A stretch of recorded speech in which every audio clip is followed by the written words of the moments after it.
أعوذ بالله من الشيطان الرجيم. وسارعوا إلى مغفرة من ربكم وجنة عرضها السماوات والأرض أعدت للمتقين.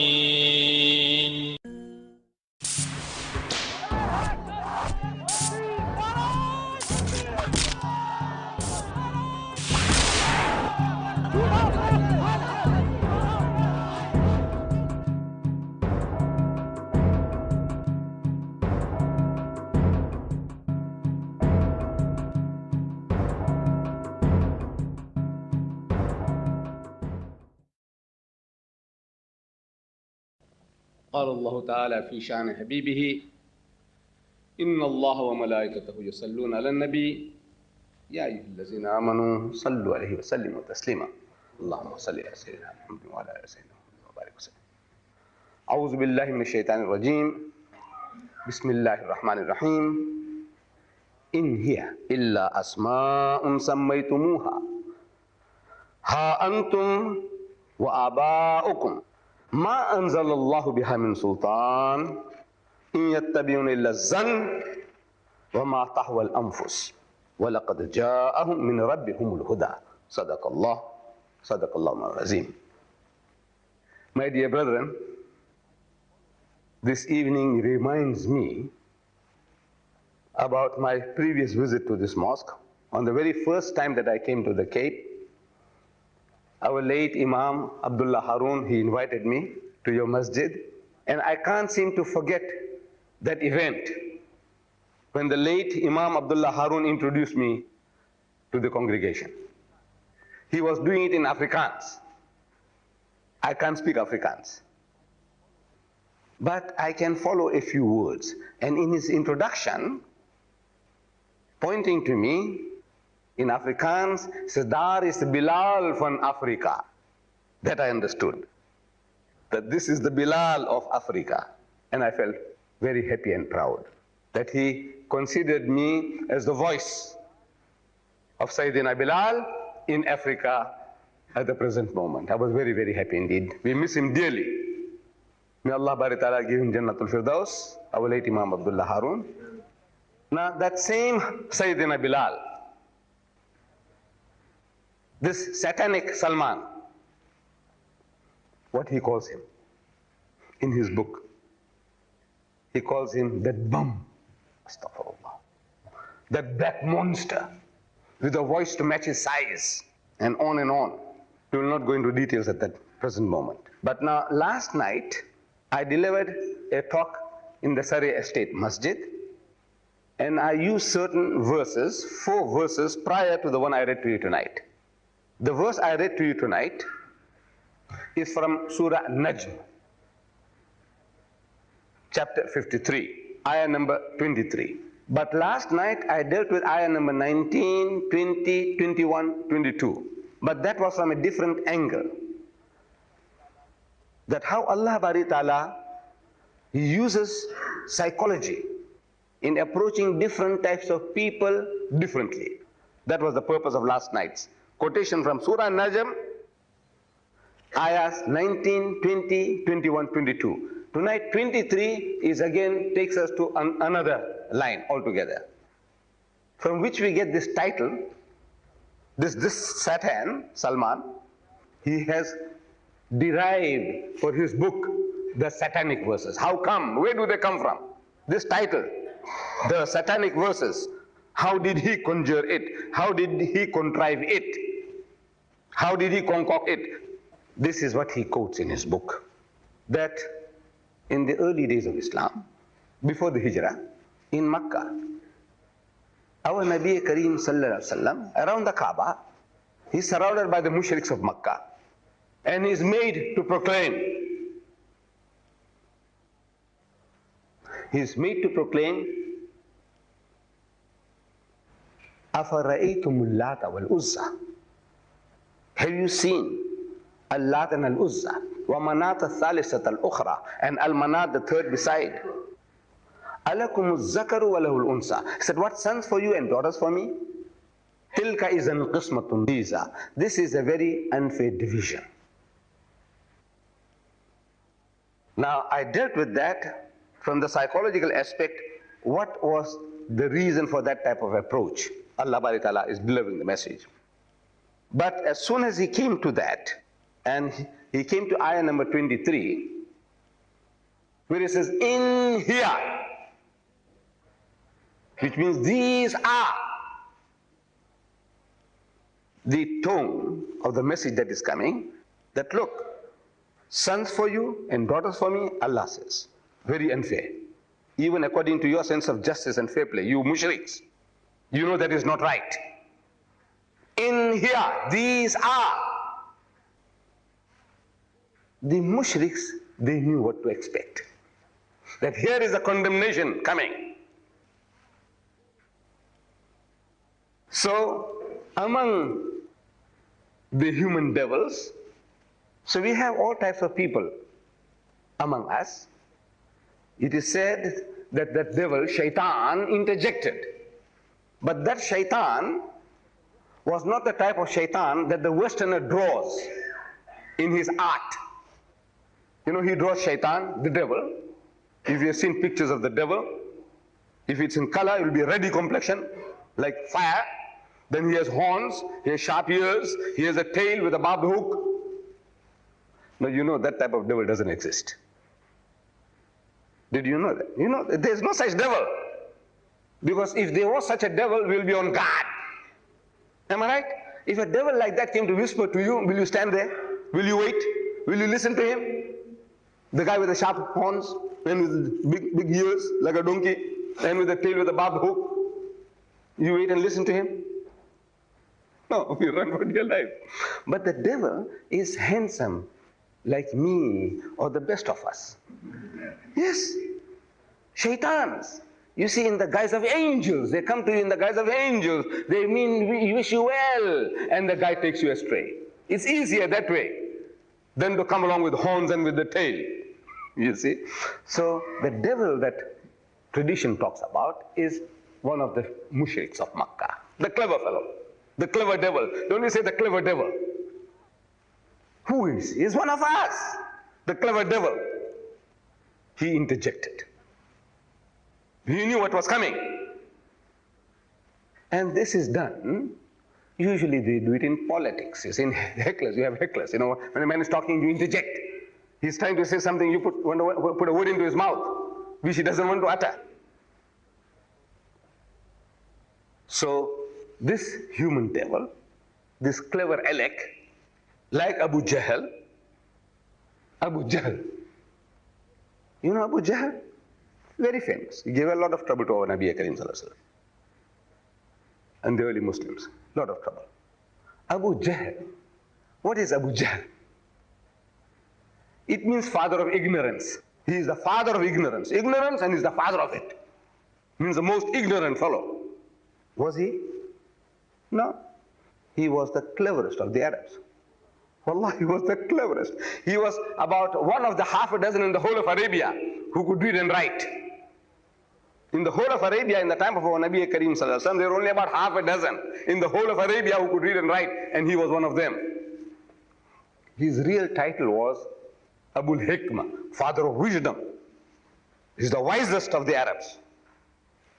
But our Nabi Karim Sallallahu Alaihi Wasallam, seeing his stubbornness, his stubborn resistance to truth, that all his knowledge couldn't make him to see the light of truth, our Nabi Karim Sallallahu Alaihi Wasallam said, he is not Abul Hikmah, he is not the father of wisdom, he is Abu Jahl. And that nickname got stuck onto him, father of ignorance. But he was no ignorant fool. He was the shrewdest of the Arabs, Abu Jahl. So there were others also like him. The guy interjected while our Nabi Karim Sallallahu Alaihi Wasallam is delivering the message. He's reading on as Allah Bari Ta'ala is putting through him, through Akhi Jibreel, the wahi, the revelation. So in hiya illa asma'un sammaytumuha. These are names that you have invented. Ha antum wa abaukum, you and your fathers. He's reading that on. But when he said, yeah, in here, that shaitan interjected. That human shaitan. He said, these are the daughters of God, and their intercession can be accepted. In Arabic, the interjection came. You see, these are the clever people. There's always types of things going on. In political meetings, most especially. It is said that Lloyd George, the Prime Minister, at one time Prime Minister of Britain, England, he was at a political meeting. And while he's delivering his talk, trying to get people to vote for him, some clever devil, he interjected. He says, Lloyd, you know your father was a donkey cart driver. What's the connection? But this happens. Your father was a donkey cart driver. So Lloyd George, he had the presence of mind, got taken aback. How are you going to respond to that? So he said, yes, I remember. So I don't know what happened to the cart, but the donkey is still here. You are the donkey. Really, he's a donkey. He's a real devil. You see, the donkey is still here. The cart, I don't know what happened to the cart.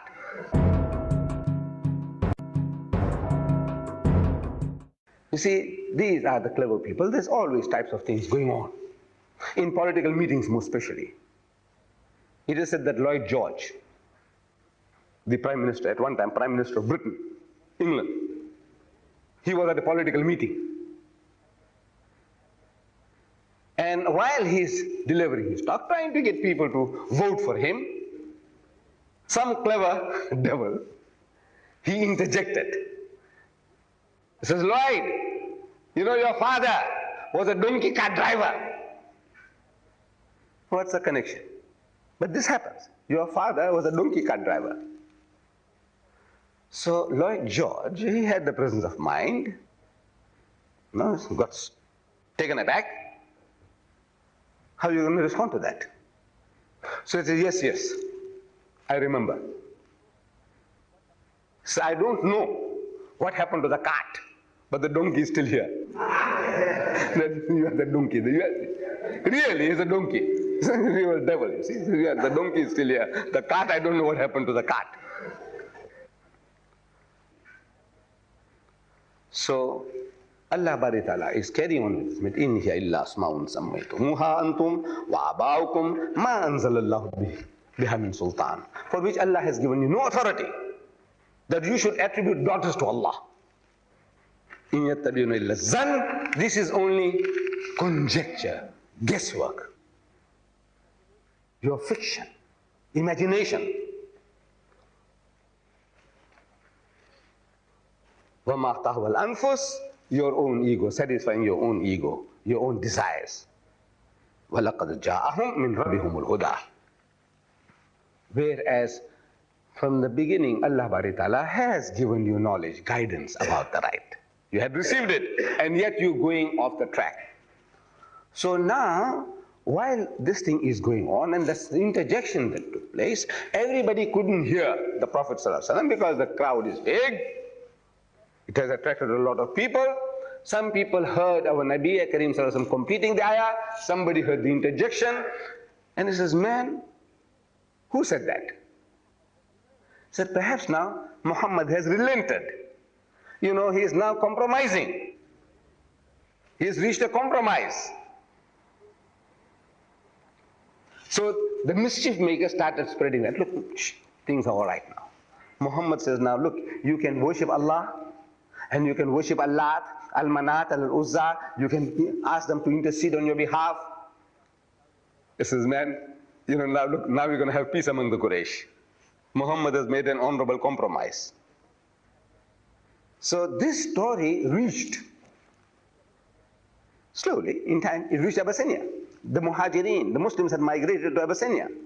You know, the persecution of the mushriks. They forced the Sahabas to migrate to Abyssinia. They get the news that, look, now there is peace in Makkah. You see, our Nabi Kareem ﷺ and the mushriks, they have come to an understanding. That, you know, you carry on your way, we carry on our way, look, we go together. We don't want division in the community. So they came back. In the meantime, of course, this thing didn't last for long here. As soon as our Nabi Karim Sallallahu Alaihi Wasallam heard that, the rumors are going around that, there is a compromise, he came out condemning this. This is false. And the persecution grew worse. It was worse than before. So by the time the Sahabas had returned, the Muhajirin had returned from Abyssinia, the things were worse than before. So they had to migrate a second time. Second time they had to flee. Now Salman Rushdie, this shaitan, he says this was part of the Quran. Muhammad Sallallahu Alaihi Wasallam did make a compromise. And later on second thought, he took it out. That is from where he gets the title, The Satanic Verses. Then from there he builds up to insinuate that the scribes, you see, our Nabi Karim Sallallahu Alaihi Wasallam was an ummi, one who didn't know how to read or write. So as the revelation came, he had to ask the scribes to write down what was given to him by inspiration, by wahy. For example, if the revelation came, Bismillah ar-Rahman ar-Rahim, Qul huwa Allahu ahad. He's asking the scribe, write it down. Write down. Qul huwa Allahu ahad. What did you write? Say, Qul huwa Allahu ahad. Say, He is Allah, the one and only. Allahu samad, God the eternal absolute. Write it. They wrote it. What did you write? Allahu samad. So, lam yalid wa lam yulad. He begets not, nor is he begotten. The scribe wrote it down. So what did you write? So, lam yalid wa lam yulad. So, wa lam yakun lahu kufuwan ahad. And there's nothing like unto him. So his scribe writes it. وَلَمْ يَكُنْ لَهُ كُفُوًا أَحَدٌ. What did you write? So وَلَمْ يَكُنْ لَهُ كُفُوًا أَحَدٌ. This is how the dictation took place. This is how it was written, and this is how it was confirmed. So now he creates an imaginary situation where he puts now Salman Farsi, Salman the Persian. He calls him that bum from Persia. Salman Farsi, the Sahaba of our Nabi. In his book, he calls him that bum from Persia, Salman. He was told to write down. So he writes. And our Nabi is asking, what have you written? He was asked to write. He says, Allah is all-knowing, all-hearing. So he would write, Allah is all-knowing, all-seeing. He was told, Allah is all-knowing, all-hearing.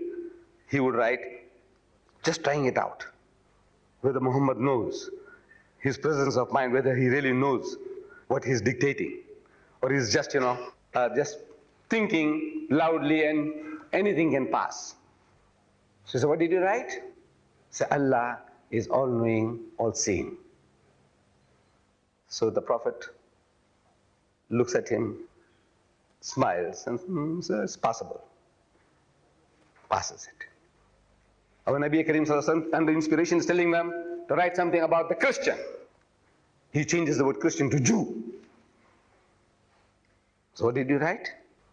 So he reads, the Jew. So the Prophet smiles. As you know, I think the word Jew is preferable, is better than writing Christian. So in other words, he's insinuating that this is how things have crept into the Quran without the Prophet knowing what's going on. That means the scribes are taking him for a ride. These are the satanic verses in the Quran. This is the title of his book. The things that insinuations, swearings, open swearing, which I can't utter in the masjid. I don't know how I'm going to do it tomorrow. As our brother, our Imam Baker introduced, he said, I'm going to walk a tightrope. Shall I or shall I not? Shall I utter the word or what can I do? The respect that you have for me. And the respect goes. He said, deedat, Ahmed deedat, can utter such filthy, dirty words. See, our cases have been going by default. Because we are crying. We are crying to the verses, look, he swore my mother. So what did he say? So no, very, very bad. What did he say? So no, I can't say. To the Western, it's a big joke. He swore your mother.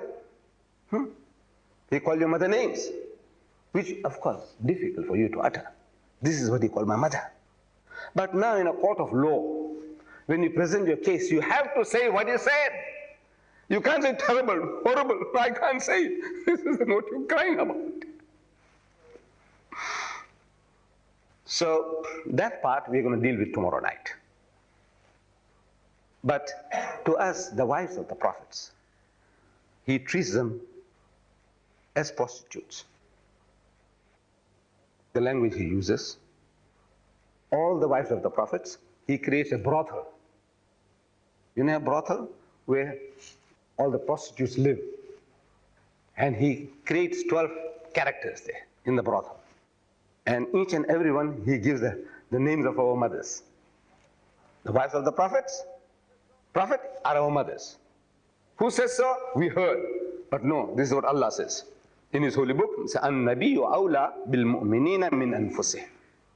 It says the prophet is closer to you, to the believer, to the mu'min,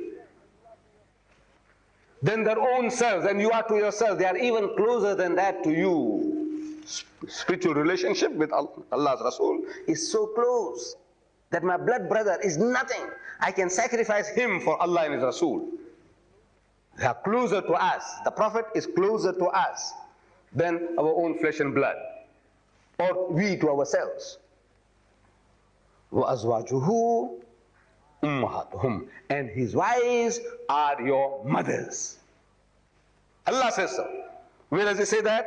He says that in Surah Ahzab. Ahzab. Where is Surah Ahzab? In this Quran, 2,000 pages. Where will you find it? Very difficult. Most especially for us, non-Arabs. Very difficult. Maybe the Hafiz al-Quran he knows. The Imam knows. But generally, where do we find Ahzab? And it is a practice, it is a beautiful practice, that anytime any learned man, he gives you references from the Holy Quran, take the trouble of going home and opening the Quran and verifying it. Not that you doubt the speaker, that I have reason to bluff you, or the Imam has any reason to bluff you. No. By you doing that, by you taking up Surah Ahzab, where is Ahzab? Ask the Imam, what surah number is that? So he says Surah 33. And the ayah I quoted is from ayah 6, verse number 6. So right, let me go home and check up. Ahzab, chapter 33, I was told. Every page is numbered, so it's easy to find. 33, ayah number 6. You read it. See it with your own eyes. You read it, utter it. Read the commentary, the tafsir. Now that becomes a part of you. It's a knowledge which you have gained now, you'll be able to retain far better than we just heard in passing. The Imam said, "Allazina awla min an-nabiyyu awla bil mu'minina min anfusihim wa azwajuhum ummahatuhum." You heard it? So something that our Nabi is very close to us, and his wives are our mothers. We heard it, we accept. But by seeing with our own eyes, uttering those words and reading the commentary, that becomes a part of us that we in turn will be able to share with other people. You can share, and the more you share, the more it becomes firm, a part of your knowledge. It becomes your capital. And it is a practice, it is a beautiful practice, that anytime any learned man, he gives you references from the Holy Quran, take the trouble of going home and opening the Quran and verifying it. Not that you doubt the speaker, that I have reason to bluff you, or the Imam has any reason to bluff you. No. By you doing that, by you taking up Surah Ahzab, where is Ahzab? Ask the Imam, what surah number is that? So he says Surah 33. And the ayah I quoted is from ayah 6, verse number 6. So right, let me go home and check up. Ahzab, chapter 33, I was told. Every page is numbered, so it's easy to find. 33, ayah number 6. You read it. See it with your own eyes. You read it, utter it. Read the commentary, the tafsir. Now that becomes a part of you. It's a knowledge which you have gained now, you'll be able to retain far better than we just heard in passing. The Imam said, "Allazina awla min an-nabiyyu awla bil mu'minina min anfusihim wa azwajuhum ummahatuhum." You heard it? Say something that, our Nabi is very close to us and his wives are our mothers. We heard it and we accept. But by seeing with our own eyes, uttering those words and reading the commentary, that becomes a part of us that we in turn will be able to share with other people. You can share, and the more you share, the more it becomes firm, a part of your knowledge. It becomes your capital. But now, very, very difficult to look up these references in the Quran. In the Arabic Quran, very difficult for us, non-Arabs. But if you have a translation like this particular one here, this is by Abdullah Yusuf Ali. It is the most famous translation that has so far among the Muslims of the world for the past 50 years. This is the most famous, by Abdullah Yusuf Ali. This one has advantages over all the other translations. In this, number one, that it has an ayah by ayah translation. Every other person who translates the Quran, what he does is the whole page of Arabic one side and English on the other side. You don't know which ayah refers to which one. This one is ayah by ayah. Like, for example, say Bismillahir Rahmanir Rahim. So you see the meaning on the opposite side. In the name of Allah, most gracious, most merciful. Qul huwallahu ahad. Say He is Allah, the one and only. Allahu samad, God the eternal absolute. Lam yalid wa lam yulad. He does not beget and is not begotten. Wa lam yakun lahu kufuwan ahad. And there's nothing like unto Him. Ayah by ayah. So over a period, if you keep on reading like that, you passively seem to understand the Arabic itself. See, it's a constant repetition. Ayah by ayah repetition. Qul huwallahu ahad. Qul. Say, He is Allah, the one and only. Hu ahad. Allahu samad. See, by repetition, as if you understand Arabic. You might not be able to speak it, but passively you'll be able to grasp what is being said, because it's ayah by ayah translation. Then it gives you a commentary. See, like this ayah I read to you just now. Qul huwallahu ahad. You read it to anybody, let's say in English. You say He is God the one and only, Allah the one and only, God the eternal absolute. He does not beget and is not begotten, and there's nothing like unto Him. So what did I say? Ask him again, what did I say? So, well, you said that God is only one. Say, yes. What else? So, well, He's got no sons and no father. Say, yes. What else? Very difficult. Finish. But now this one has a commentary. Everything that needs explanation is being diluted for you more. So your attention is focused on these words, these verses for a longer period of time, so you retain the message. Otherwise it's too concentrated. The Quran is a very concentrated book. Allah speaks by telegrams. He doesn't speak like you and me. So once upon a time, the fox and the grapes, the wolf and the lamb. Or when you read other religious scriptures of other religions, while he was going forth into the way, he saw a woman sitting by the roadside and he came up to her. The Quran doesn't talk like that. Very concentrated book. It has to be diluted. So you need a tafsir, commentary, and this book has it. So it gives you 1,920 pages, this encyclopedia. It looks so small because this thin Bible paper is used, high quality paper. And this Quran is the cheapest book you can buy on earth today. This book, 2,000 pages, 5 rands. Believe me, 5 rands. There is not another book on earth.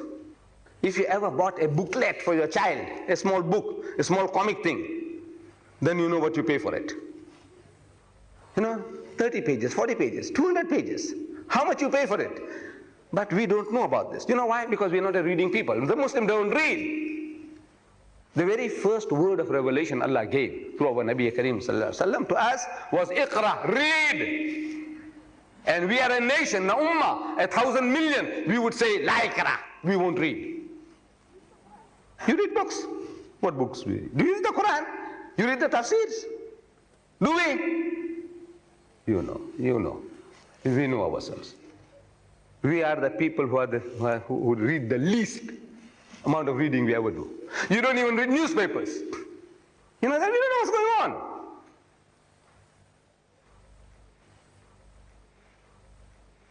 £5 for 2,000 pages. So how do you do it? How do you do it? I'm not trying high pressure salesmanship. I am a very good salesman. That's why I'm here where I am today. Look, it took me a long time. What I'm able to do now, if I told you now, this book, there are 16 color pictures inside, 4-color job. The whole book is 80 pages. 250,000 first print.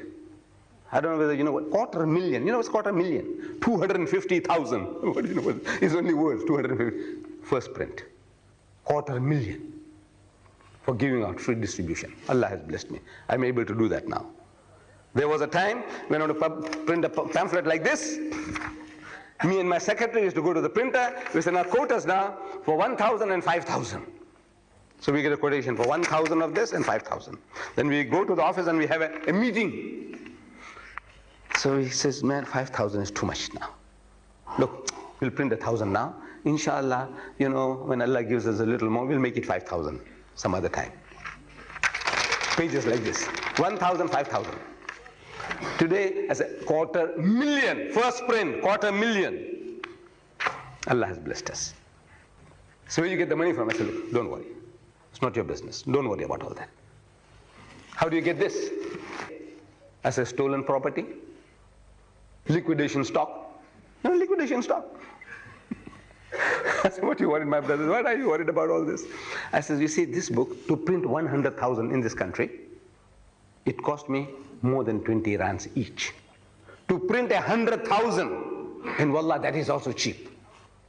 2,000 pages today to print 2,000 pages, 20 rand is cheap. I give it to you for 5 rands. Take it, my brothers. Take it, 5 rands. And when you take it, I kiss your hand. I said, Jazakallah, thank you very much. For everyone you are buying, I'm giving you 15 rands with it. You give me 5, I give you the Quran, another 15 rands. That's what it means. For every Quran you buy, I'm giving you 15 rands with it. Take it. And I kiss your hand. I say, thank you very much for buying the Quran. There's no Muslim community anywhere in the world as fortunate as you are. There's no community anywhere in the world as fortunate as the Muslims of South Africa.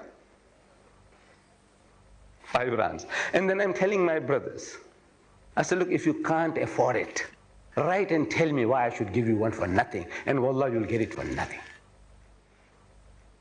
Tell me that I'm earning 1,000 rands a month, but I can't afford it.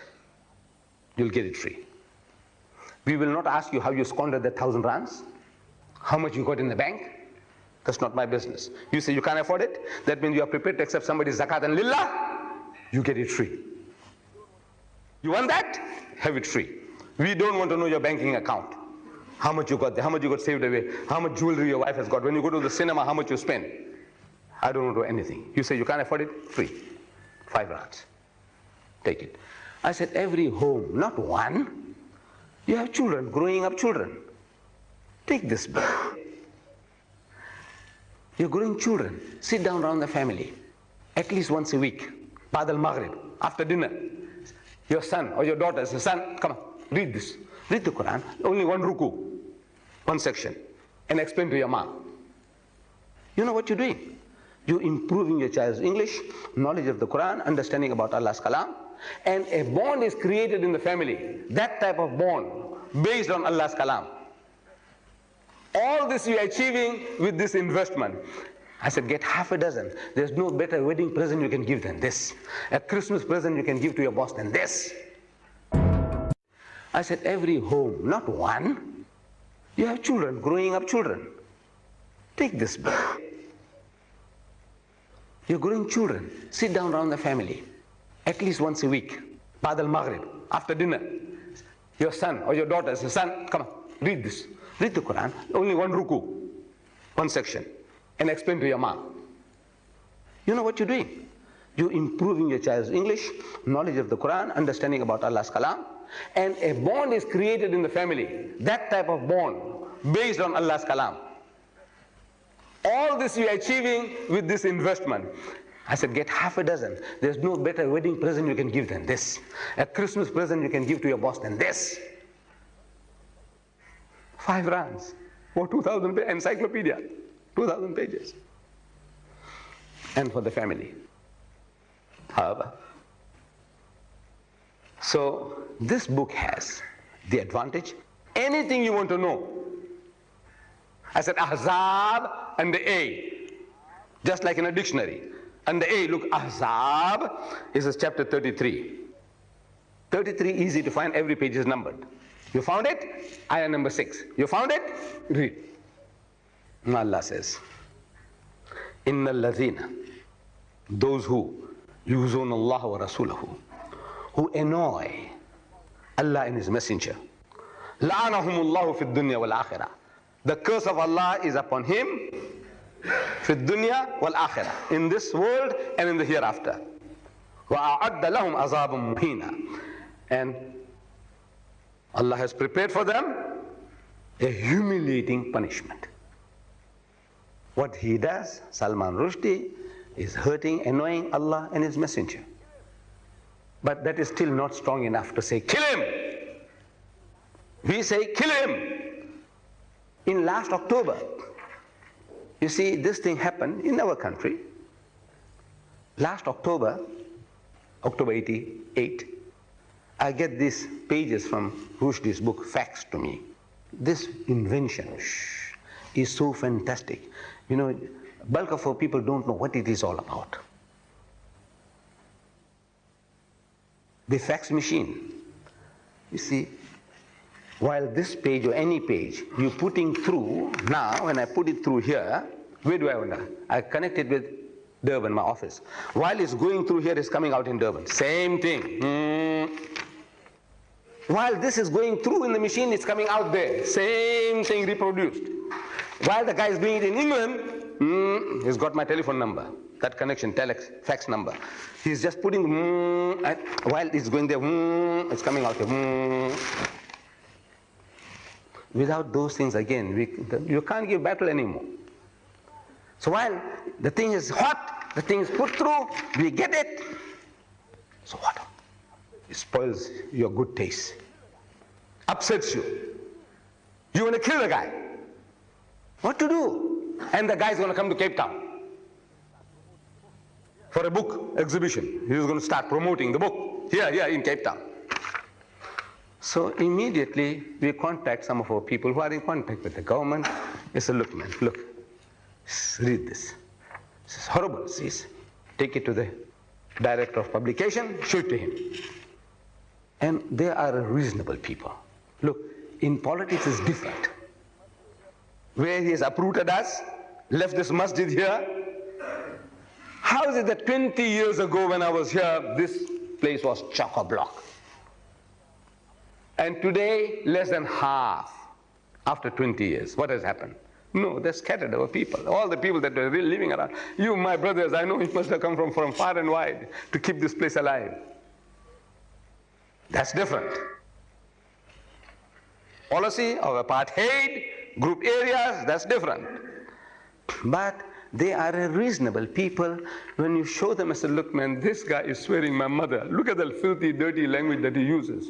And the guy, the Christian, is horrified. So what? So no, ban the book. You say, yes, ban the book. He banned it. You say, look, this guy must not be allowed to come. Because the people of the Muslims of the Cape said, if that guy comes, he won't go back alive. Did you read the book? No. You heard reports. You say, look, this guy has done such and such, and the people there are in uproar in England. The people are dying in Pakistan, people are dying in India about the book.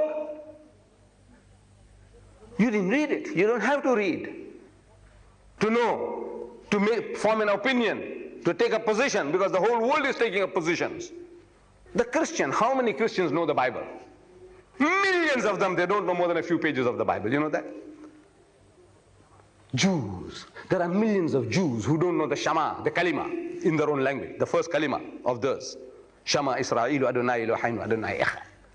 Hear, O Israel, the Lord our God, the Lord is one. They don't know. Millions of them, they don't know. I've had Jews. I talked to them. I said, you know the Shema? Means your Kalima, your Shahada. He said, no, my wife knows it.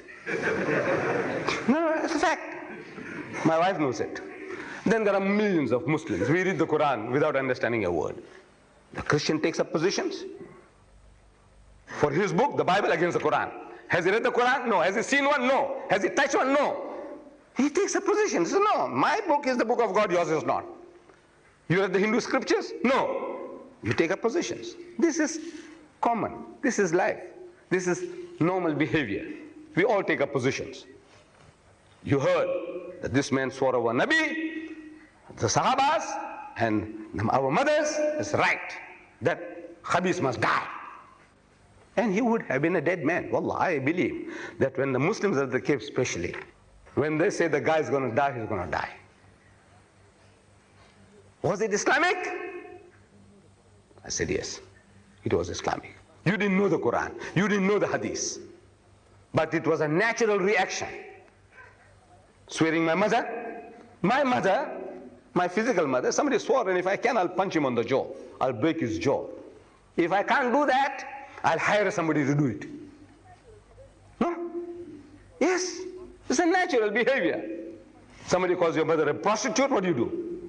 You punch him on the jaw. You don't start arguing, say, come, let's have a round table conference, let's sit down and, discuss this. You say, look, this word that you're using is not a very palatable word, not a good word. You do all that? No, you punch him on the jaw, then talk afterwards. See? This is a natural reaction. You behave naturally. But Allah gives you in the Quran. He says, إِنَّمَا جَزَاءُ الَّذِينَ يُحَارِبُونَ اللَّهَ وَرَسُولَهُ. The punishment of those who wage war against Allah and His Rasul, وَيَسْعَوْنَ فِي الْأَرْضِ فَسَادًا, and who create mischief in the land, أَن يُقَتَّلُوا. He says, kill them, slay them, execute them. Allah says, أَن يُقَتَّلُوا, qatal karo unko. Qatal means to kill. Slay them, execute them. أَن يُقَتَّلُوا أَوْ يُسَلَّبُوا. More horrible. I didn't know. Look, I read this maybe some 20 years ago. I had read it. This part of the Quran, you read, you gloss over it. You don't stay on the subject. Because it's talking about, what? أَوْ يُصَلَّبُوا, or crucify them. Did you know Islam allows you to crucify people? Did you know that? How many of you knew that? Come and tell me, put up your hands. How many of you know that Islam says you can crucify a man? You know what's crucify? You see, these Christians are putting up Jesus on the cross, with the nails here, and on the feet, and on the cross, that Islam allows you to crucify a person. How many of you knew that? MashaAllah. Look, when I read that, it seemed so distasteful, horrible. I said, maybe I don't understand. See, all this, I don't understand. I just said, I read on.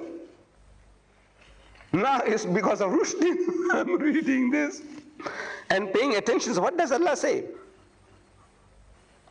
أَوْ يُصَلَّبُوا أَن يُقَتَّلُوا أَوْ يُصَلَّبُوا أَوْ تُقَطَّعَ أَيْدِيهِمْ, or chop off their hands. أن يقتلوا أو يصلبوا أو تقطع أيديهم وأرجلهم من خلاف. Their hands and their feet from opposite sides. Horrible. If you cut off his right hand, then his left foot. If you cut off his left hand, cut off his right foot. Can you see now? This is the punishment. You wage a war against Allah and His Rasul, and you create mischief in the land. This is what is due to you. You say, no. You see, you must be nice and kind. Look, Allah says, this is what is due to the fellow. And because you don't do that, that's why the guys, the murtads, are sitting on our heads. Our own children, they become murtads, and they come and challenge us. You know that? Because we have become soft. They say, well, we have to, what will people think? Even in the way the Muslim governments are, they're thinking like that. Because we lost touch with Allah's kalam. The example of the Prophet ﷺ. What is his example? Fatih Makkah. People keep on giving reference about Fatih Makkah.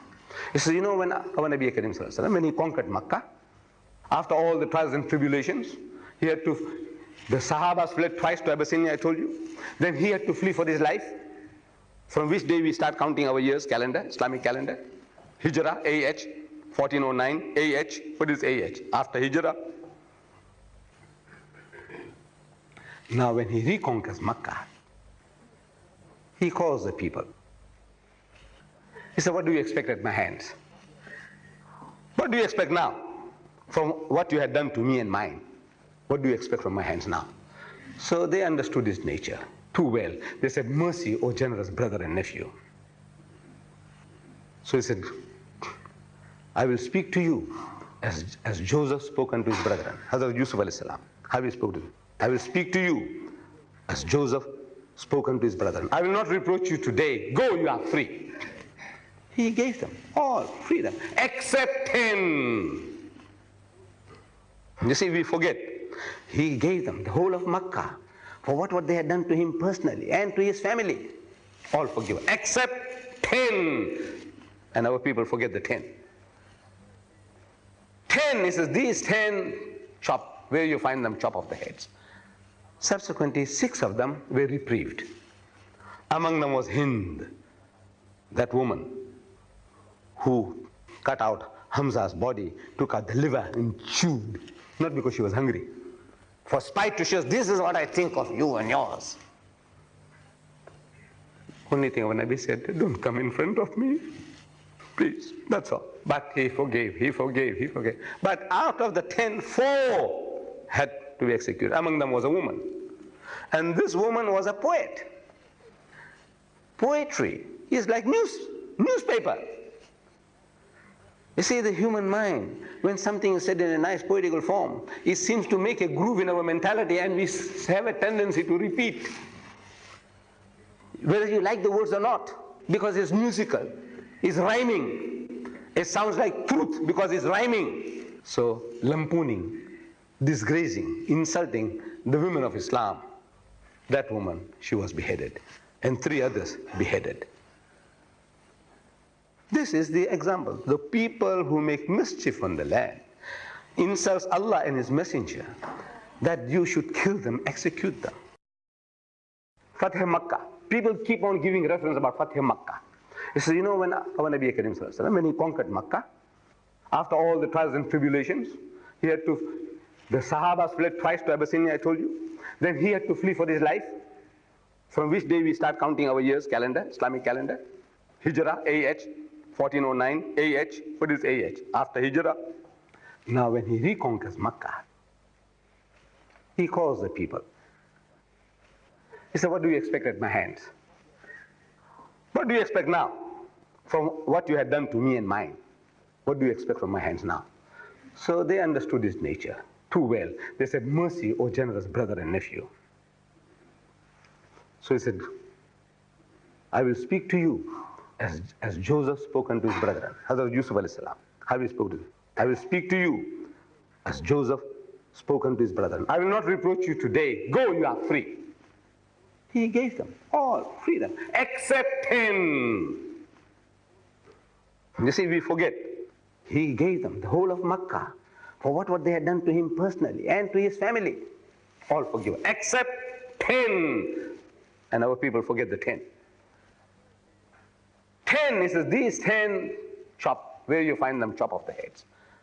Subsequently, 6 of them were reprieved.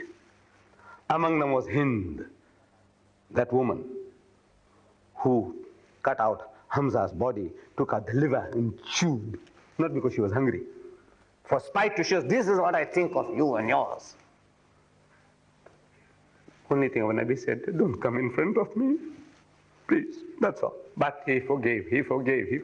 But out of the 10, 4 had to be executed. Among them was a woman. And this woman was a poet. Poetry is like newspaper. You see, the human mind, when something is said in a nice poetical form, it seems to make a groove in our mentality, and we have a tendency to repeat, whether you like the words or not. You see, you have a because it's musical, it's rhyming. It sounds like truth because it's rhyming. So, lampooning, disgracing, insulting the women of Islam. That woman, she was beheaded, and 3 others beheaded. This is the example. The people who make mischief on the land, insults Allah and His Messenger, that you should kill them, execute them, or you crucify them, or you banish them from the land, exile them from the land. أو ينفوا من الأرض, cast them out, exile them, throw them out from the earth. ذلك لهم خزي في الدنيا. This is the disgrace in this world's life. وَلَهُمْ فِي الْآخِرَةِ عَذَابٌ عَظِيمٌ. And in the hereafter, it's grievous penalty. Where is this? In Surah Ma'idah.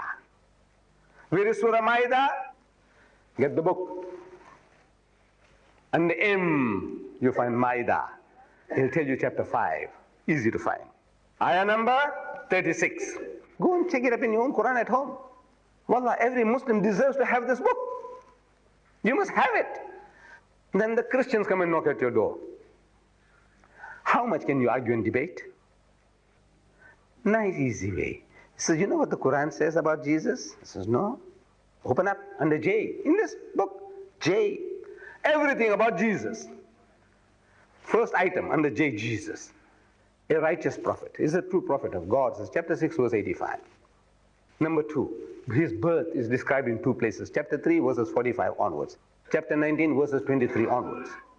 He said, look, see what it says. Open up. Read it to him. Your neighbor. Whoever comes along, talk to him and say, you know what the book says? You don't know. You're passing judgment. You're taking up stance. Let's have a look. See what it says. Call them to your home for a cup of tea and some kusistas. And says, you know what the Quran says about Jesus? Says, no. Says, now open the book. Chapter 3, verses 42. Read. Bismillahir Rahmanir Rahim. Wa is qalatil malaikatu ya Maryamu. So behold, the angel said, O Mary, Inna Allah astafaki wa taharaki wa astafaki ala nisa'il alameen. That Allah has chosen thee and purified thee, chosen you above the women of all nations. Such an honor is not to be found given to Mary, the mother of Jesus, even in the Christian Bible. Use it. Show them. We haven't done anything. Let Allah do the talking. Can you find a better advocate than Allah? You think you can do better than Him?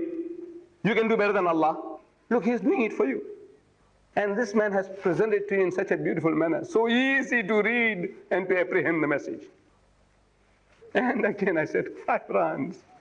And if you can't afford it, I said, free. Please write and tell us why I should give you one for nothing. Tell us why. Not just because you are unemployed. You are unemployed, so you want for nothing. Can you read? Can you use? Tell us. Inshallah, you'll get one for nothing. But you know, people, they're too proud, too arrogant. Because again and again, in certain masjids I go, again and again I'm offering to them. I'm asking, have you all got it yet? He says, no. Why not? You can't afford 5 rands. I said, why didn't you ask for one for nothing? You're too proud, you're too arrogant. I said, on the day of judgment, I'll stand up as a witness against you. Ya Bari Ta'ala, I offered these people free, and they wouldn't even take it free. They're too proud. What else? The Westerner, when the controversy was at its height, the university contacts me in Durban. They want to have a debate about Rushdie. I said, right. They want to debate with us. See, to prove that we are all barbarians. They are good people. They are saintly people. They are kind-hearted, compassionate people. That is what they want to prove to the world, to the university students. I said, right. We debate. So they chose a candidate, Professor Gardner. We advertise, should Rushdie die? Should he die? Question mark. Professor Gardner and Ahmed deedat. As soon as we advertise this, they backed out. They said, no, there will be trouble. You know, the Muslims are barbarians. They might go berserk and start killing people. So we said, look, we are prepared to have 3 of you at a time. All your professors, your giants of literature. Giants. Writers, great writers. We have 3 of you at a time, under controlled conditions. We have a studio, like the SABC TV. In Durban, we have our own studio. So in the studio, look, these cameras have been brought from Durban. These are all ours. We have been organized, alhamdulillah, into a situation where we can, do something on the same scale as SABC TV. So under controlled conditions come 3 at a time. No? I was only asking them 2 minutes. I said, you see, you say absolute freedom of speech. Rushdie is entitled to absolute freedom of speech. He has a right to say what he likes. I said, that freedom of speech you give me for 2 minutes. That's all. What he calls my mother, let me call your mother that. That's all, for 2 minutes. I'm not asking anything more difficult. What you want to call my mother, sir, let me use those same words for your mother. And I want to know how you feel. I want to see your reaction. What would you do? They backed out. Now we have made an offer in Britain and in America. £50,000. It's a stupendous amount. £50,000, that's a 5 4 that's 20, about 200,000 rand. We are offering to the BBC TV to give Ahmed Deedat 5 minutes. That's all. To give them the best of Rushdie. We give you the best. They want to read this in public. They're reading it in public. Rushdie's book. You know why? To hurt you. Because we know what they're trying to read is to hurt us. You know, swearing my mother, my father, our Sahabas, Islam, abusing the Quran, using filthy, dirty language. So it gives them great pleasure and joy. I said, right, give me 5 minutes. I give you £50,000 to any charity you name. Give me 5 minutes on BBC TV and I will give you the best of Rushdie. Your uncle has gone mad now. Uncle Deedat has gone mad. £50,000 for 5 minutes. In America, we send these things and I advertise this. We give you $50,000 for 5 minutes. On American ABC TV, only quote the book. This is what Rushdie says about your mother. This is what he says about Margaret Thatcher. This is what he says about all white women. Maybe I'll touch it tomorrow. Therefore, I'm saying, please, don't bring little children. Don't bring women. If those women are stern enough to hear, you know, I don't know what I'm going to do. I don't know. Look, wallah, I don't know. But it's a very difficult task. In America and Britain, I'll be much freer because I can use on BBC TV the language that Rushdie uses. I can use it quite freely because that country gives you freedom, absolute freedom. So right, give it to Rushdie, give it to me. I just want to quote to you what Rushdie says about your mother. All white women, whether they're Irish, they're Jewish, they're fat, non-differential, all white women, as long as they're white, what he says, what you should do to them. I only want to read to you, page so-and-so. I want to read to you, page so-and-so, what he says. See, this is what the Muslims didn't know. And because we don't know, we cry, because they swore us. Because he swore and abused my mother, our mothers, the wives of the prophets, it's hurting us. And we're crying, and we're marching, and we're dying. And to them it's a big joke. They're getting sadistic pleasure. You Muslims, you have been a challenge all along. You are the guys who's telling everybody, he says, look, don't drink. No, you may be drinking yourself. But when you start preaching, you say, you mustn't drink. You mustn't gamble. You mustn't take interest. You mustn't dance. You mustn't be promiscuous. No? You mustn't eat the pig. Don't you tell them that? You might be eating it yourself on the sly. But the Muslim, when he talks straight. It's like telling the Hindu, what are you worshipping? Men, monkeys, elephants, snakes. Telling the Christian, what is this 3 in 1, 1 in 3? Huh? Can you see? You are a challenge. The Muslim is a challenge. The very fact that you wear a kufiya, you are a challenge to them. You know that? You are an offense. After 300 years, he failed with you. 300 years, you have been hammering your fathers. You know that? After 300 years, he failed with you. 300 years, you have been hammering your fathers. You know that? You didn't come here because you wanted to come here. You were brought here by force. My so-called Malay brethren, I'm talking about.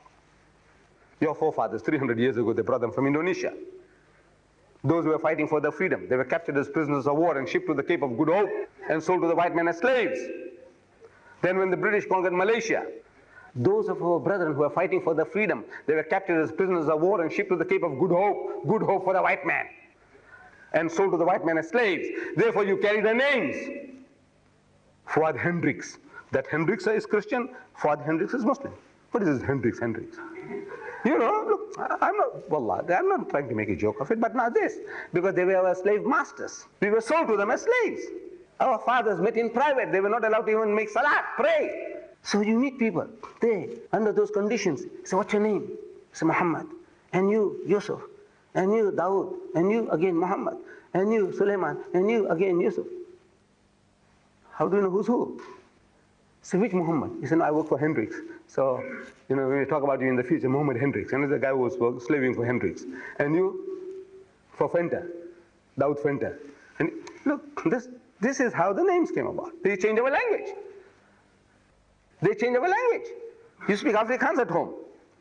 You are more at home with Afrikaans as a mother tongue than English. You are bilingual, alhamdulillah, both languages, English and Afrikaans. You're good at both. But you speak Afrikaans more. How did that happen? You lost your own language. That once, if you remember, those of you who were there in the city hall, I was speaking about Christianity, communism, or Islam, which has the answers to the problems of South Africa. And during the course of that talk, I was giving you people samples of different languages. In the city hall, it says, look, English. Is there anything funny about English? No, yes, no. Well, it's normal. You're listening to me. It doesn't sound silly, no. Funny, no. Then I quoted you in Afrikaans. My usual Afrikaans, you know. Maar ek sal julle die waarheid. Dit is vir julle voordelig dat ek weggaan. Want as ek nie weggaan nie, sal die trooster nie na julle kom nie. Then I quoted in Zulu. Then I quoted in Tswana. Then I quoted in Swahili. Then I quoted in Indonesian, but I didn't tell you where I'm quoting from. When I quoted in Indonesian, you people laughed. The loudest laughter was for this, not for Zulu, because you listen to Xhosa, it sounds like Zulu, same, similar. But when I started quoting in, I said, Tenggoklah tanganku dan kakiku, inilah aku sendiri, jamahlah aku dan lihatlah, karena hantu tiada berdaging dan tulang, seperti yang kamu lihat ada padaku. And you people laughed. In the city hall, Cape Town. You laughed. Most of you are Malays. Malay Muslims, my brothers. Most of you were Malays, and you laughed. I'm asking, whose language is that? You say, you don't know. I said, that's your language, you fools. You laugh at your own language. Your own mother tongue is the silliest and funniest of them all. That's what you voted. The silliest and funniest language of all the languages I quoted you, the Lebanon. You voted to be the silliest and funniest was your mother tongue. Shame. No, I was only trying to prove a point. I said, you see, if you are taken away from a language for a long period of time, you never heard your own mother tongue. Because Malaysian and Indonesian, identical. If you didn't hear it for 300 years, you know a few words. Pisanci, labarang, you know a few words. But now when I say, Tenggoklah, tanganku, dan kakiku, inilah aku sendiri, people start laughing. I said, you know why you're laughing? Silliest? Yes, it's the silliest. I said, that's your mother tongue. That's what has happened. After 300 years, this is what they've done to you. Hammering. Instead of subjugating you, to Christianizing you, you have come out one of the most militant Muslim communities in the world. That's what I was boasting. But when I met the Afro-Americans, you know, the American Negro who has become Muslim, I found that he was a little more militant than us. But we are still second most militant. Wallah, the Muslims, most especially of the Cape, you voted that Rushdie must die. There was nothing wrong with that. It was Quranic, it was according to the Sharia. There was nothing wrong with that. And we have nothing to apologize for. Now, tomorrow night, he says, now let's turn the tables. We've got to turn the tables. I'm telling people, don't cry. Because when we cry, it's a great joy for the enemy. He's feeling happy. He says, hey, we got the Muslim this time. See, one of your own is doing this to you. He's getting pleasure, sadistic pleasure in our pain. I said, stop crying. Now you see how you turn the tables. It's a principle, the same principle that you use against the Jews, the Christians, the Hindus, the atheists, the agnostics. Same principle you use here. There's no difference. Last night I was talking about, the principle is, Kul hatu burhanakum. Anytime, anything, anybody claims, your burhan, your proof. The trouble is, we didn't read the book. I'm not saying that we must read. The book is banned in this country, it's finished. But the people that are there, they must know what other thing the guy says that we can use against the enemy. We need a sharper thorn to take out a thorn. Use the same, his own, against him. There is no better way to fight him. Instead of crying, squealing, wailing, it won't help. So inshallah, if you, my brothers, are there, most especially, I'm discouraging the ladies from coming, and especially also prudes, people who are too sensitive, hypersensitive. I might utter a word, and then all your life, that's the only word you'll remember. Say, deedat. I thought he was a saint. Deedat was a saint. But from his mouth I heard this. I don't know what I'm going to do. I don't know really tomorrow night. But I like you to be there, and I hope you are strong enough to take what I have to give. And with these words, I'm very, very grateful to this, your congregation, for at short notice creating this opportunity for me to come and share my thoughts with you on this guy Rushdie. And if there are any questions regarding what I have said or anything else pertinent around the topic, I'm at your disposal. Any question? Yes, my brother. Muslim. He was born to Muslim parents. His father and mother are still alive. They're Muslims. They're in Bombay. But you see, they were a little more affluent, means a little rich. So they sent the son at the age of 13 to England for education among the whites. And, once you are in that atmosphere, you see all the freedoms you enjoy, all the straitjacketing is gone. Now he can eat pork chops. Now he can dance. Now he can drink. Then he starts going with these white girls. See? So day by day, he's going further and further away. And he's studying. He's a brilliant man. He's a clever devil. Because Shaitan was not less clever. Shaitan, Iblis. If you remember from the Quran, that he is challenging Allah. You know that? Shaitan, Iblis. He says, you got me in the wrong. I'm going to waylay these people. I'm going to take them off. I'm going to take them all to hell. That guy is clever. Shaitan was very clever. This guy is also very clever. Clever devil. What he has done is, not only he attacked us, but he has made a fool of the West. He's fooled them all.